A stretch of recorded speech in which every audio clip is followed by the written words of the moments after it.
Hey, Miller feller. Hey, Miller feller. Hey, yes. That looks a little bit more like what Miller should be doing or would be doing on a day like this in March. Well, yeah, boss. Hey, so, you know, doing a burn. It's March. Everything's really dry. And this is stuff from the winter storm, but here are a couple of things that should have done differently, both short-term and long-term.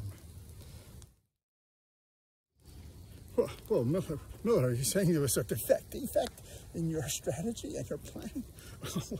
Whoa, I wonder why they let you go at that other big corporation you used to be at. But anyway, so tell us the lessons learned, and don't feel hesitant to dive deep. You just dive as deep as you can, and maybe you won't come back up.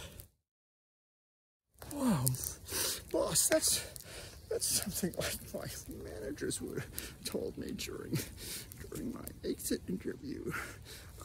So hey, what are some lessons learned here?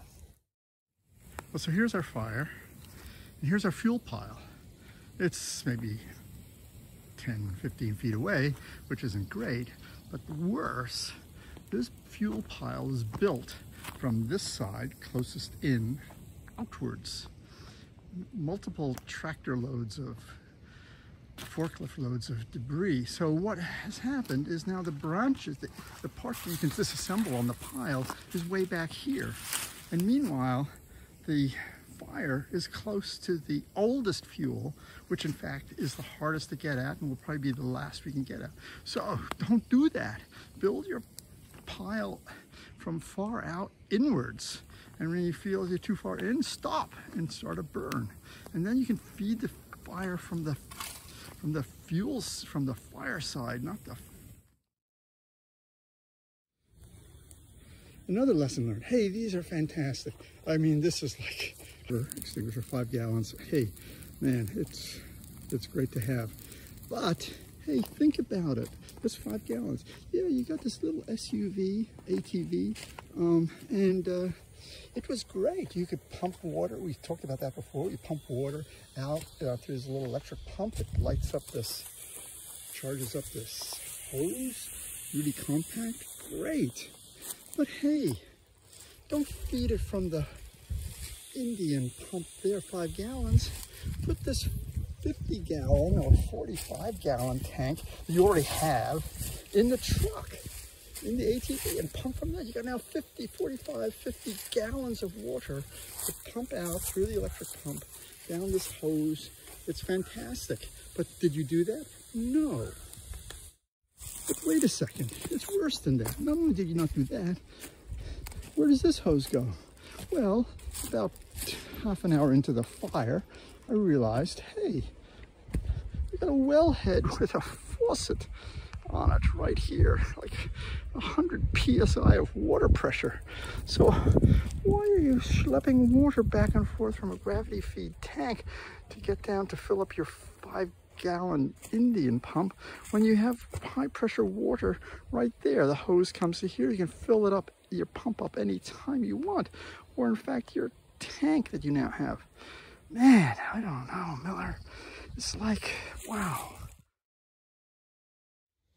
Yeah, well, Miller feller, those are some good lessons you learned there. In retrospect, that was a good lessons learned debrief. I have to, though, I think you may be a little bit too self-critical. Keep in mind that the Wooey Mayhem work team motto from the boss man himself does not focus on safety or personal protection. It focuses on getting the job done, one way or the other. So the fact that you had inadequate planning and perhaps could have done things more efficiently and in a safer fashion would have cut in seriously into the timeliness of getting the work done. So I think your bias for action in lighting a fire that got a little bit out of control, no, it didn't get out of control, but you still saw the potential for out of control, is the bias for action that we like to see. Well, boss, That's a kind of backhanded compliment, but I don't know. You got all these leadership principles, and sometimes they're in conflict. Like dive deep and think before you act and respect the history of the idiots that came before you, and then you say bias for action when the bias for action should have been don't do anything. Hey, enough of this cathartic, finding your inner self or something, but hey, back to work and let's get this job done before the neighbors wake up and say, what the hell's going on?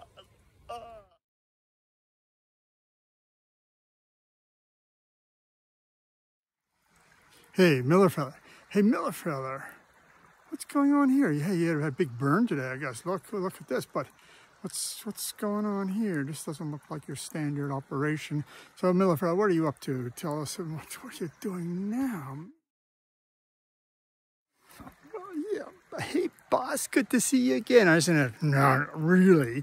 But hey, yeah, so we had a big burn today. It's 70 degrees in March and frigging Northern California. Anyhow, so we had a big burn, got a lot done in this old debris of, this is down right by the pond. Actually, you can see the stream there. Gurgle, gurgle, gurgle, going down to the pond. So, yeah, we have some embers left over. I figured, what? Why don't we do something different for it? Every day is different with you, Miller. Just a little bit different is like normal. Anyhow, so what are you doing? It's getting kind of late in the day. What the heck is this thing on there? What do you got going on here? Man, what is this? We have something special. So what we got here is whoa, look at that. What's that? That's venison. Not our meat. Whoa, holy heck. So here's a basic cloud. It's fantastic. It can be used for everything, including, whoa, let's get that for scale. I think we'll have to do that, but hey, look, we can pick up this with our fingers and we can put it on here. It's going to be a little bit low, I think. So maybe we gonna have to time this. Well, that was 7 minutes. So that was 7 minutes on side. I dropped it down in height and giving it 3 minutes on this sucker side, and we'll see what we got. Wow, I'm getting hungry. This beats donuts. Well, we don't know yet. It may be pretty raw and rotten, but it's beef. So how bad can it be? Have to get the right perspective here. So I have to just hold it with that. Yes, that's much better because it's pretty tough meat. No, it's not. Whoa. Hey, well, I had to dress up for dinner tonight because of the special feature from the Chef Slave Miller. Oh, and so here's everywhere. Slab. It's like in your blood. It's your virus. And it's Corona again. These guys are everywhere. It's not too bad. And hey, Corona again. These guys are everywhere.